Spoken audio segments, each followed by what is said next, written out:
What's up guys, Saif Ashraf here. Today we're going to be going over the CPU. Pretty simple, but make sure to listen, and if you don't understand, just rewind the video a little bit and really make sure this information is in your head. It seems hard, but trust me, it's quite simple. So let's get straight into the video. So real quick, let's just think of the CPU as the brains of the computer. It's an electronic chip on the motherboard which does all the processing inside the machine which it's in. So obviously we've heard of CPUs before. The A15 Bionic inside my iPhone is a CPU. The Intel Core i7 inside my computer is a CPU. The Apple M1 inside my MacBook, it's a CPU. A processor, the brains of the computer. This is where all the sorting, searching, calculations and all of that stuff takes place. It does all of this by doing a certain procedure which is called the fetch, decode, execute cycle, which we will be covering in depth in another video. So make sure you subscribe so you don't miss out on that. First, it fetches the instructions from memory. It then decodes those instructions and then executes the instructions. Execute meaning carries out the instructions. These instructions are provided by the computer program or the software such as Snapchat, Instagram, or your favorite apps and softwares on your computer. That's where the instructions come from.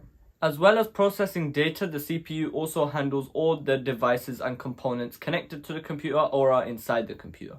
Meaning it will control the microphone, the camera, the headphones, the keyboard, mouse, everything that's connected to your computer, the CPU takes control of. Such as the GPU, the fans inside your computer. The CPU is literally our brain, but a computer version. So now that we've gone over what the CPU does, let's go over the parts of the CPU. Now there are a couple parts, make sure you're listening. It's not that complicated, it's just the idea that needs to be set in your head so you understand everything. So we have the control unit, the arithmetic logic unit or the ALU, the registers, the cache, the clock, and the data buses. Those are all the parts of the CPU, and in case you need like a little graph of what it looks like, there's a graph. Make sure to screenshot that if you need, and yeah, okay, there. Let's go over the control unit first. The control unit controls the way the data moves around the CPU. It controls and monitors the flow of data around the CPU and from the CPU to other hardware components. And it also executes the instruction obviously given by the program. So the control unit basically just monitors whether the data is going to the right component. It just makes sure that the data is going to the hardware component, such as if there is a signal that needs to go from the CPU to the keyboard, for example, it will make sure that happens. ALU or the arithmetic logic unit does all the maths and arithmetic stuff and logic stuff inside the CPU. It does like the greater than and less than calculations. And yeah, basically it's a little calculator inside the CPU. It does all the arithmetic, maths, logic stuff inside the CPU. Very simple. Now, let's move on to registers. The register is a type of memory inside the CPU, but it is a very, very fast memory. Since it's faster to get information from the registers to the CPU instead of from the RAM to the CPU, since some instructions can be set in the registers instead of the RAM, therefore it makes processing time much faster.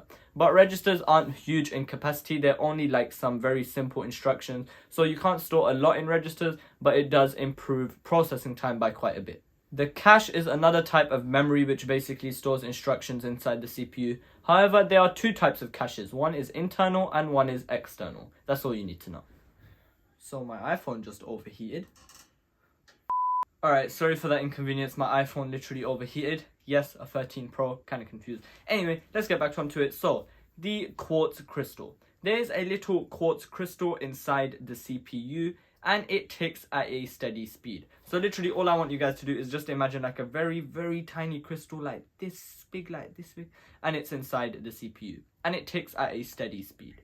Every time this little quartz crystal ticks, it's one instruction that can be executed and processed and all of that by the CPU. So let me give you guys an example. So if you've heard of a gigahertz, it means 1 gigahertz can process 1,000 million instructions.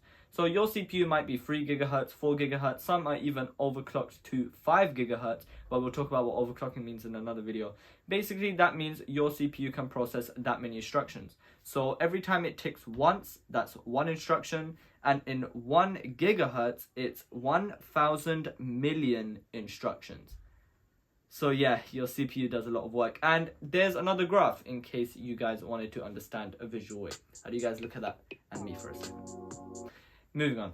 Finally, let's talk about the buses. No, not the red buses in London, but these types of buses are quite similar in what they do.